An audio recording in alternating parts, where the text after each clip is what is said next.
Mbalamusizza nnyo mwenna abantu nuulidde era mbaaniriza nnyo ku mukutu guno gwa YouTube ogwaffe ogw'Obwakabaka omutongole kwe mugenda okulabira ebyo byonna ebitukwatako ng'Obwakabaka bwa Buganda. Ekisookera ddala kye ndowooza kye neenyumirizaamu kwe kujja mu bantu ba Buganda okwekubagiza abantu okubeerawo ne bakwata ku ttama ne batuula awo balinde oba abazungu oba baani okujja okubayamba. Nze ndowooza mu bbanga lyonna akamala nga Katikkiro abantu bakitegedde ntusobola okwekolera ebintu byaffe. Ndowooza ekyokulabirako ekyamangu ye Masengere eno eri wano. Ekizimbe ekyali kimazeyo n'emyaka 40 kyatandikibwa okuzimbibwa mu 1975 ne kibeera awo ebiwajiwaji n'ebitayimbwa emyaka 4. Kakati Abaganda be bakizimba. Mwe mutuula Terefayina, mwe mutuula CBS, mwe mutuula Buganda Land Board, mulimu n'abapangisaako abalala. Ndowooza nti bisingawo naye ebirala nja kuba neekuutidde nnyo akadingidi. Ky'ojja okukola ojja kufuna abantu abatalinze obabuuze nti mwe mulaba biki ebituukiddwako mu myaka egyo 10 nga ow'omutima Mayiga ye Katikkiro bajja bikubuulira. Erinnya lyange nze Kiyimba Hassan. Nze mukwanaganya w'abavubuka. Tetulina kubuusabuusa nti emyaka 10 gitukoze bulungi nnyo, twagala okwebaza ennyo, kwagala obuyiiya, okukola obutaweera, Katikkiro akuyiriza okukwata ebiseera, tawummula buli kaseera era ku mulimu. Amanyi okutunda kyakola kyonna, abantu balina okukimanya. Mukulembeze alina ttiimu kabiriiti otune ba ministers bakola nabo ebyonna byonna credit kubanga yakulembera yakubiriza yakukumakuma yakulungamya okula naffe batuzaamu amaanyi omulimu okutambula. Ssaabasajja Kabaka awangaale Charles Peter Mayiga Katikkiro tukwagaliza obuweereza obulungi. Ssaabasajja Kabaka erinnya nze Mala mwereza mu Bwakabaka okwanagana ebyobusuubuzi n'obwegassi. Nsobola okwogera emyaka 10 Obwakabaka buweereza bukyuse okuva kweta abantu bamanyi okuva ebweru. Ku luuyi olw'obulimi nawo olabira ddala nga abantu bangi bajjumbidde mu kulima emmwanyi. Amakampuni gakoleddwa, amakampuni ago gasobola okuleeta emirimu Bwakabaka. Ate abantu ne bagikola ate ne batondawo n'emirimu. Ebitongole ebikoleddwa bisobodde okuwa abantu emirimu ate era nga tukyakola ebitongole bizibu. Ebirimu biri ku musingi gwa busuubuzi. Erinnya Kitaze Dani Bwera, ndi muweereza mutenda w'ekikugu avunaanyizibwa okusuluŋŋaanyiza obutonde bw'ensi ne bulungi bwansi. Mu myaka gino 10 Obwakabaka bufunye ettutumu nti eddoboozi lisituse, abantu bongedde okwekkiririzaamu ate nga n'obubonero obulaga ekyo bwe buli bungi. Nja kuggyayoko kimu ekyenjogera eyavaayo etoffaali. Abantu baakola ekintu mu ngeri ya butandika mu ngeri ya kisaze, kyalaga omukwano, kyalaga okwekkiririzaamu ate kyalaga abantu okuvunaanyizibwa bwe balina okulaba nti bazimba Obwakabaka baabwe. David Ntege, nze muwandiisi w'olukiiko lwa Buganda olukulu. Emyaka 10 nze ngamba nti ntandikwa ey'olugendo olw'okuzza Buganda ku ntikko. Nze Sejjirwa Sulaiman, ssentebe w'olukiiko enteekateeka omupiira gw'amasaza mu Bwakabaka bwa Buganda. Okugamba nti wabadde okugenda mu maaso mu myaka ya Katikkiro Charles Peter Mayiga obuweereza bwe na Katikkiro mu bintu ebiwerako. Kisookera ddala nkirabira mu kugatta abantu ba Ssaabasajja Kabaka ab'amawanga ag'enjawulo n'amadiini ag'enjawulo okweyagalira mu bwakabaka n'obwezo obw'enjawulo. Obulwadde ekitongole kya bwakabaka ekya Buganda Land Board bubadde bungi, kyekyo tusobozesezza okukakasa nti ebyapa ebisukka mu 13 mu kiseera ekyo bisobodde okuva mu gavumenti biddira obwakabaka.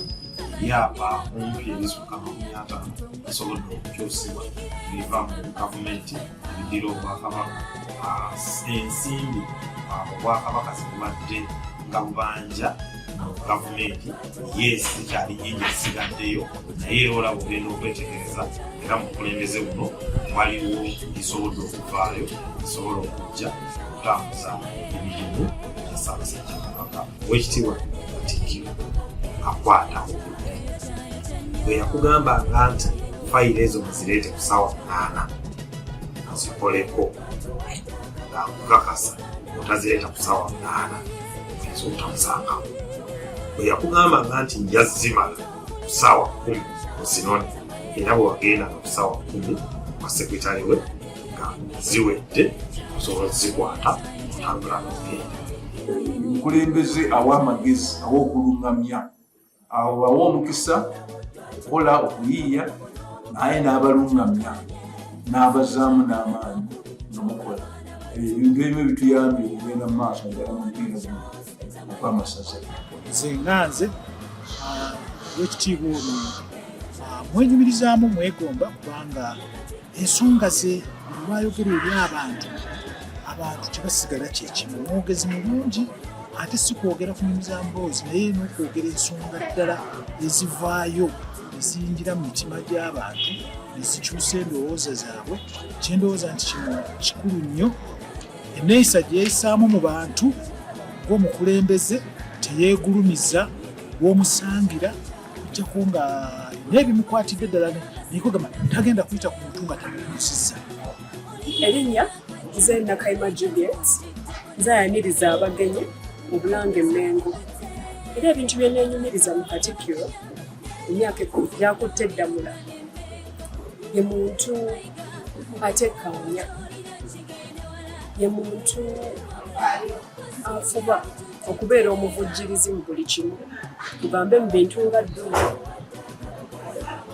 Ye mukama waffe naye yasookayo nga tugenda okukola ddungu, ate yakubiriza n'abalala okukola ddungu. Nga tuvudde ne ku ekyo, mukama waffe oyo tayita buli muntu.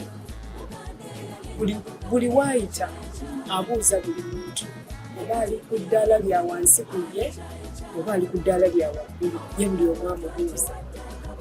Egamba ye muntu omulungi okukolagana naye, ate asitudde nnyo abavubuka omulembe gwakutte DDAMULA nga mu bintu eby'okusimba emmwanyi n'okubiriza abavubuka okubeera abakozi. Nze Dr. Sekanja William, ndi mukungu wa Ssaabasajja wano na board member ow'essuubiro za Mbogosaako. Ssebo Katikkiro tukuyozaayoza okweza emyaka 10 ng'okutte DDAMULA. Tukwebaza olw'okutubangula buli lukya otusoomooza obeerako ne kwongera katuzaamu amaanyi mu Luganda lw'otutereeza embunyenyeso. Akono kakyaka nnyo ng'abantu baffe balowooza Oluganda terusobola kwogerwa. Ebigambo ng'ensonga ssemasonga, ebigambo nga Buganda ku ntikko, tubiwulidde ku mulembe gwa Oweekitiibwa Charles Peter Mayiga. Eri Obuganda bwonna tukwebaza olw'okutwagazisa obwakabaka bwaffe nga ffe Abaganda, ate n'ovaayo n'obeera omuyima w'ebitongole bingi nga buli omu muwa platform akola enteekateeka ate n'akola n'abalala okugitwala mu maaso. Twenyumiriza mu bukulembeze buno era twebaza Ssaabasajja Kabaka omutuwa ng'alina obumanyirivu obwa buli nsonda zonna. Erinnya lyange nze Nawesa Vegas, nze mukwanaganya ebya tekinologiya mu Kabaka. Okuweereza emyaka 10 ya Katikkiro Charles Peter Mayiga twongedde nnyo emiganyiro mingi n'okukulaakulana mu Bwakabaka. Ebyokulabirako ebirabwako bingi, esengere mugiraba yali bwekyo.